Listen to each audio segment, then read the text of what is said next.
Olá, sejam bem-vindos a mais uma leitura do Evangelho no Lar. Eu sou Camila Sanches, a sua corretora de lares. Por favor, separe um copo de água para cada pessoa que desejar receber a água fluidificada.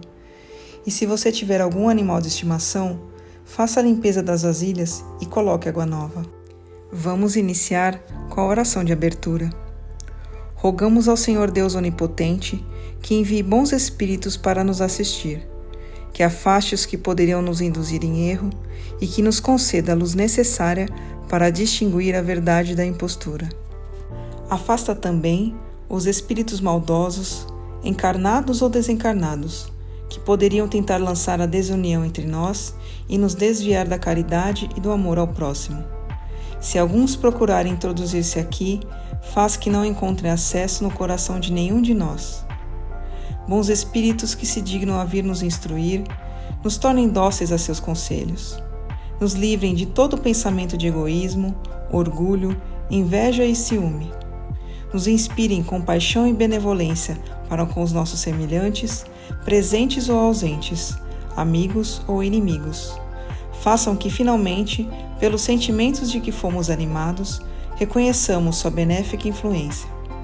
Deem aos médios que escolheram para nos transmitir seus ensinamentos a consciência da santidade do mandato que lhes é confiado e da gravidade do ato que vão realizar, a fim de que o façam com o fervor e o recolhimento necessários. Se na reunião houvesse pessoas que a ela tenham vindo atraídas por outros sentimentos que não os do bem, abram seus olhos à luz e perdoem-nos, como nós perdoamos se vierem com más intenções. Pedimos especialmente ao espírito de André Luiz, nosso guia espiritual, que nos assista e que vele por nós. A leitura de hoje do Evangelho segundo o Espiritismo de Allan Kardec é do capítulo 5, Bem-aventurados os aflitos, o suicídio e a loucura, itens 14 a 17. A calma e a resignação provenientes da maneira de considerar a vida terrestre e da confiança no futuro dão ao espírito uma serenidade que é a melhor prevenção contra a loucura e o suicídio. Com efeito, é certo que a maioria dos casos de loucura se deve à comoção produzida pelas tribulações que o homem não tem a coragem de suportar.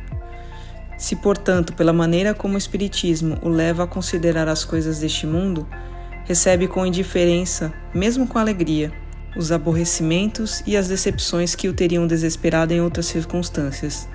É evidente que essa força, que o coloca acima dos acontecimentos, preserva sua razão dos abalos que sem isso a teriam transtornado.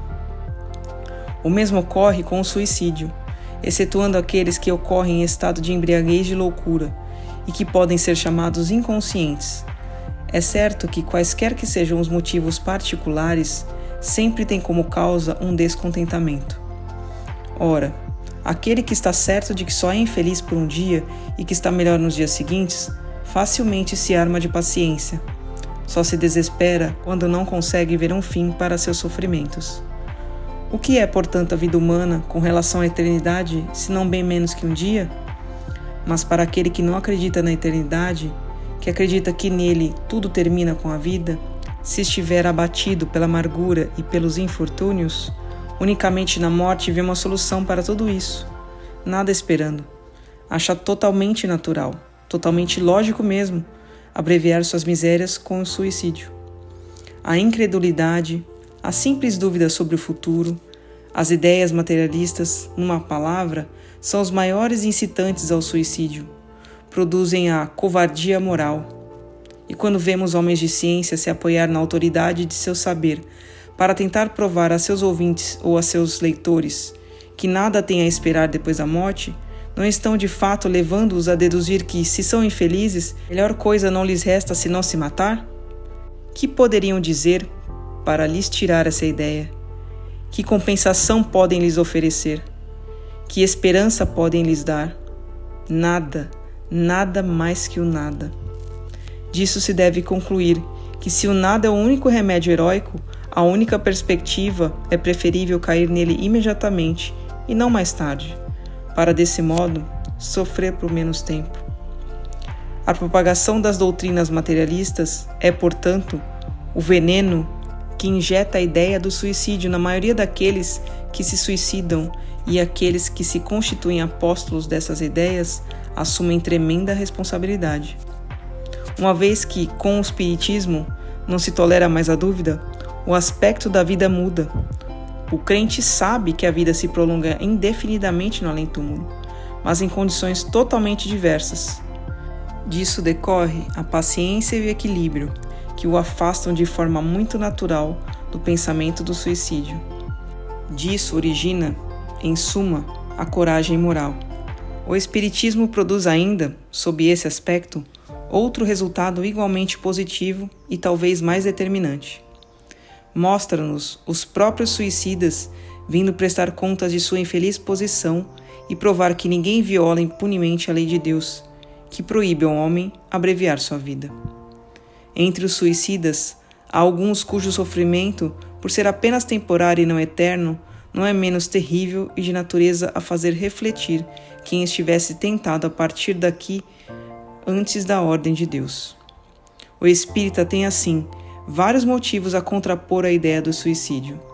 A certeza de uma vida futura, na qual sabe que será tanto mais feliz quanto mais infeliz e mais paciente foi na terra.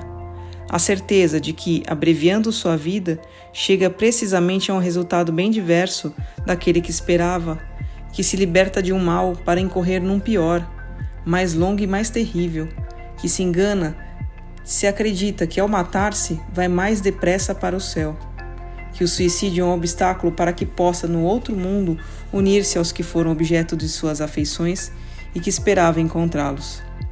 Daí a consequência de que o suicídio, só lhe trazendo decepções, é contrário a seus próprios interesses.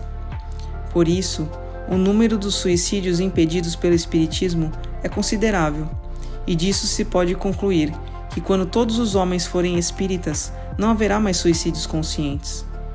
Comparando, portanto, os resultados das doutrinas materialista e espírita, somente no tocante ao suicídio, constata-se que a lógica de uma conduz a ele, enquanto a lógica da outra o evita, fato que é confirmado pela experiência.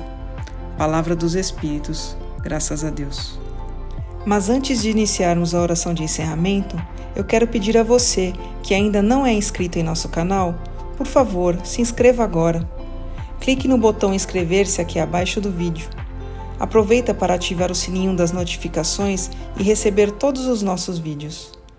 Se você está com problemas, precisando de ajuda ou conhece alguém que está enfrentando muitas dificuldades em casa, como animaizinhos perdidos ou doentes, brigas constantes com os filhos, discussões no relacionamento, por favor, compartilhe essa mensagem. Leia também a descrição desse vídeo e entre em contato conosco pelo WhatsApp. Você pode salvar a vida de alguém, curtindo e compartilhando o nosso conteúdo. Vamos finalizar com a oração de encerramento. Agradecemos aos bons espíritos que se dignaram vir comunicar-se conosco e lhes rogamos que nos ajudem a pôr em prática as instruções que nos deram e façam com que, ao sair daqui, cada um de nós se sinta fortalecido na prática do bem e do amor ao próximo.